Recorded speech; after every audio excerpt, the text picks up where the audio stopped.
Magandang gabi mga kapuso, narito na tayo sa episode 24 ng Widow's War. Sabi nga ng mga tauhan ng Palacios Estate, tinan mo yung mga uwak lumilipad. Nangyari rin to nung namatay si Sir Paco. Kung ganun, mamamatay din si Sir Basil. Di ba, nilason lang siya. Nagkaroon lang siya ng allergic reaction, di ba? So ibig sabihin pinatay. Natakot din yung mga katulong kaya nagpasok ka na sa loob.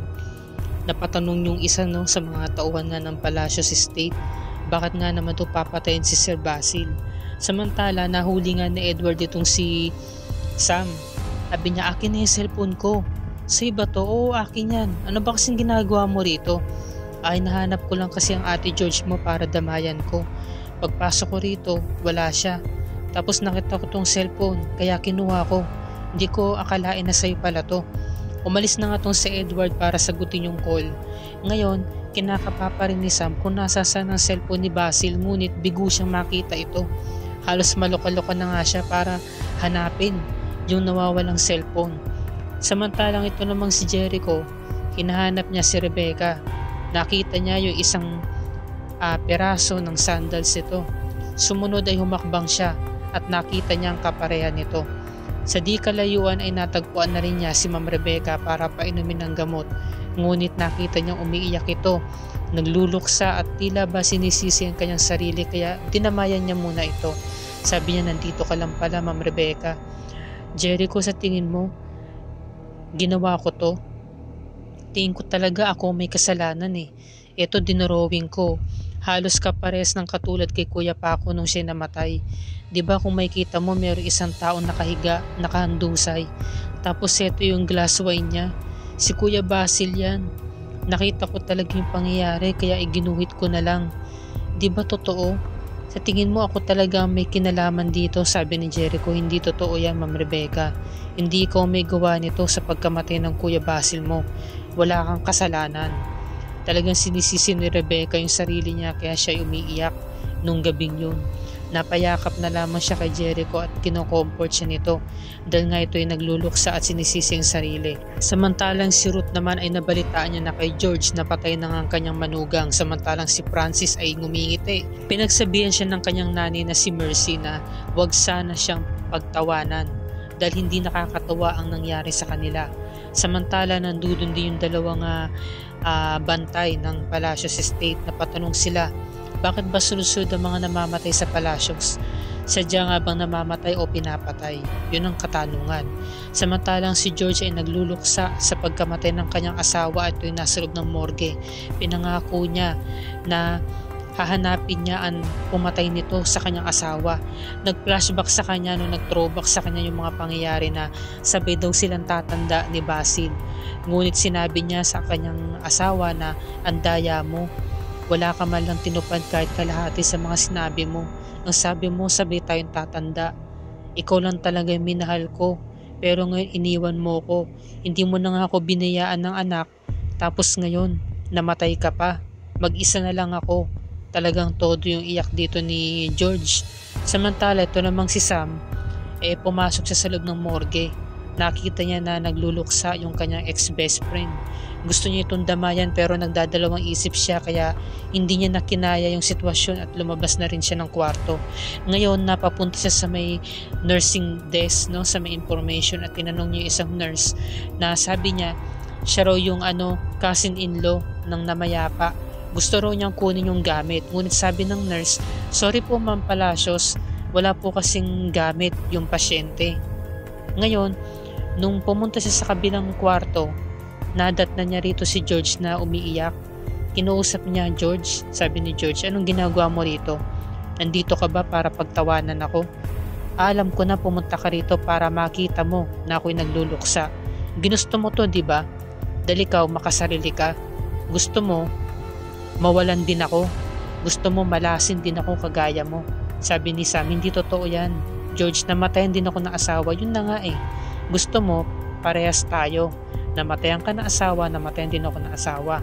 Samantalang ito namang si Mercy, nilapitan si Ruth. Ruth, kamusta ka? Kamusta ang anak mo? Sabi ni Mercy, pwede ba Ruth? Huwag na nga tayo magplastikan, huwag kang plastic.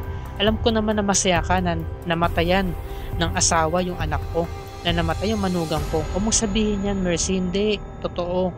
Baka nga nag-celebrate pa kayo na anak mo dahil namatay yung manugang ko. Ba't ba sinasabi mo yan, Mercy ha? Huwag ka na magkunwari. Ano, Mercy, masaya din ba ikaw nung namatay yung asawa ni Sam? Si Paco? Ngayon sabi naman ni Sam kay George, hindi ko intensyon to na mangyari sa'yo. Ngayon kung gusto mo ng away, ayoko. Iiwas ako dyan. Hindi, dumito ka. So tinulak ni Sam si George. Hindi naman niya sinasadya kasi nga hanap nga ni George talaga is away saka gulo.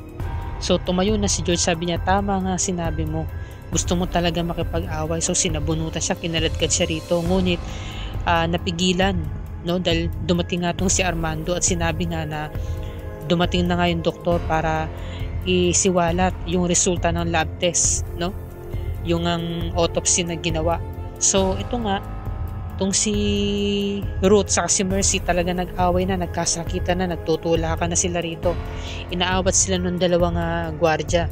So sabi ni Mercy, kahit ano pang sabihin mo Ruth, hindi ako maniniwala sa inyo, mga plastic kayo. Makalis na nga dito, sabi naman ni Mercy, no? Walang niya ka talaga, may araw ka rin, sabi, no?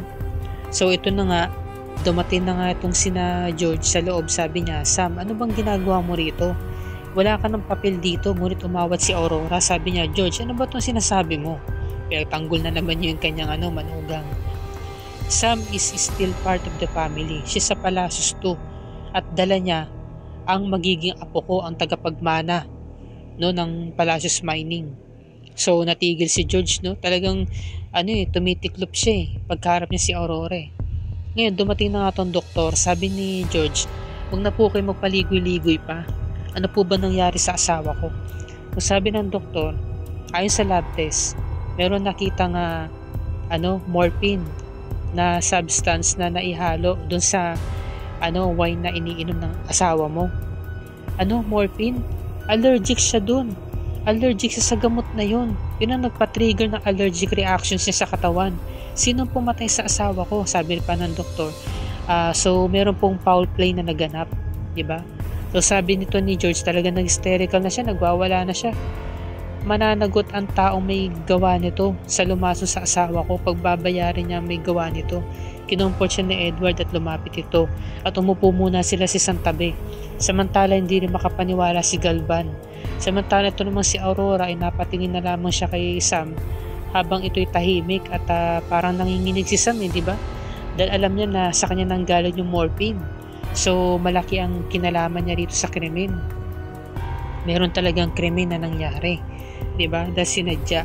Samantalang ito namang si Galvan ay tinungo na nga itong morgue kung nasa saan nandudun yung anak niya at nadat na niya ang kanyang manugang na si George na umiiyak.